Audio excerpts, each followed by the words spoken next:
Hello everyone, welcome to Sharmin রান্নাঘর। কেমন আছেন সবাই? আলহামদুলিল্লাহ আমি ভালো আছি। তো বরাবরের মতো আর একটা মজার ইয়াম্মি রেসিপি নিয়ে হাজির হয়ে গেলাম। আজকের রেসিপি তেলাপিয়া মাছ ভুনার রেসিপি। অনেকের কমপ্লেন থাকে যে তেলাপিয়া মাছ ভালো লাগে না, মজা লাগে না। তো আমার বিশ্বাস আমি যেভাবে করেছি আপনারা যদি সেভাবে করেন অনেক বেশি মজা করে আপনারা খেতে পারবেন। তো কিভাবে করেছি শুরু করা যাক। আমি মাছটাকে ভালো করে ধুয়ে ক্লিন করে হলুদের গুঁড়ো, মরিচের গুঁড়ো আর লবণ হাফ চামচ করে দিয়ে মাখিয়ে রেখেছি। এখন আমি কড়াইয়ে পর্যাপ্ত পরিমাণ তেল দিলাম, দিয়ে মাছগুলোকে দিয়ে দিব। আমি মাছগুলোকে ভেজে নিব। আমি খুব বেশি কড়া করে ভাজবো না, হালকা করে মাছগুলোকে আমি ভেজে নিব। আর হালকা মশলাতে দেওয়ার কারণে মাছগুলো কিন্তু অনেক বেশি ভালো হবে, ভিতরে মরিচ লবণটা ভিতরে ঢুকবে। এই জন্যই আমি অল্প মশলা দিয়ে মাখিয়ে রেখেছি। এখন আমি সবগুলো মাছ দিয়ে নিব। একটু সময় নিয়ে আমি ভেজে নিব। এক পাশ হয়ে গেলে আর উল্টে দিব। আমি দেখেন, আপনারা দেখেই বুঝতে পারছেন খুব বেশি কিন্তু আমি কড়া করে মাছগুলো ভাজছি না, জাস্ট হালকা করে ভেজে নিচ্ছি। এখন আমি সবগুলো উঠে নিব। আমার ভাজা হয়ে গিয়েছে। খুব বেশি কড়া করলে মাছ খেতে ভালো লাগবে না। তো ওই তেলেতেই আমি পেঁয়াজ কুচি অ্যাড করে দিচ্ছি। আমি 6-7টা পেঁয়াজ কুচি অ্যাড করে দিলাম আর 3-4টা কাঁচামরিচ ফালি অ্যাড করে দিলাম। এখন আমি পেঁয়াজটাকে ভালো করে ভেজে নিব, একটু সময় নিয়ে ভেজে নিব।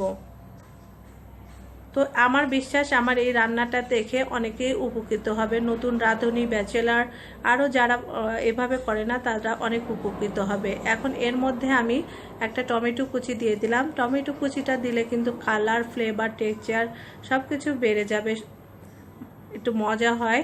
এখন এক টেবিল চামচ পেঁয়াজ পেস্ট আর 1 টেবিল চামচ আদা রসুন পেস্ট অ্যাড করে দিলাম।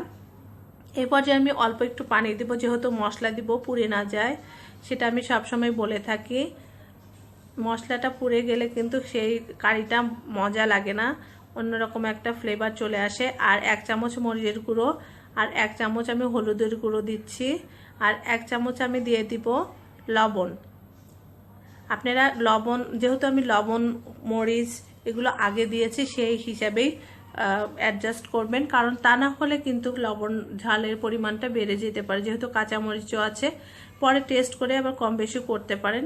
তো আমি মশলাটা কষিয়ে নিয়েছি, তেল উপরে উঠে এসেছে, দেখতে পাচ্ছেন মশলাটা আমার কষানো হয়ে গিয়েছে। এখন আগে থেকে ভেজে রাখা মাছগুলো আমি অ্যাড করে দিচ্ছি। আমি সবগুলো মাছ অ্যাড করে দিলাম।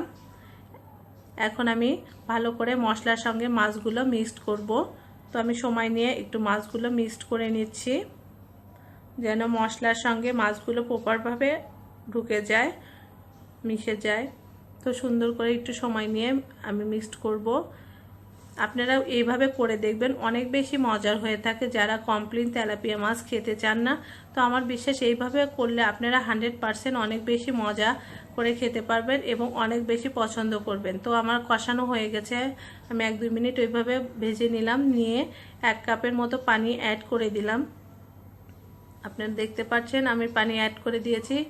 এখন আমি সব কিছু একটু ভালো করে নেড়ে চেড়ে দিচ্ছি, যেন সব দিকে ভালোভাবে মিশে যায়। এখন ঢাকনা দিয়ে 3-4 মিনিটের জন্য রেখে দিব, লো আঁচ মিডিয়াম আছে। 3-4 মিনিট পরে ঢাকনাটা খুলে নিলাম। আমি ঢাকনা খুলে নিয়েছি। এই পর্যায়ে আমি 1 চা চামচের মতো টালা জিরার গুঁড়া অ্যাড করে দিলাম। এতে কিন্তু ফ্লেভারটা অনেক সুন্দর পাবেন, অনেক মজার হয়।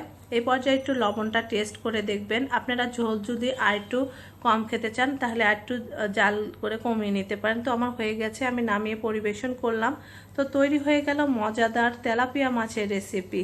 খুব সহজেই কিন্তু এত মজার একটা রেসিপি আমি করে ফেললাম। আপনাদের যদি আমার এই রেসিপিটা যদি ভালো লাগে, প্লিজ লাইক, কমেন্ট, শেয়ার ও সাবস্ক্রাইব করবেন। পাশে থাকা বেল আইকনটা ক্লিক করবেন আমার নিত্য নতুন ভিডিও পাওয়ার জন্য। আজ তাহলে এই পর্যন্ত।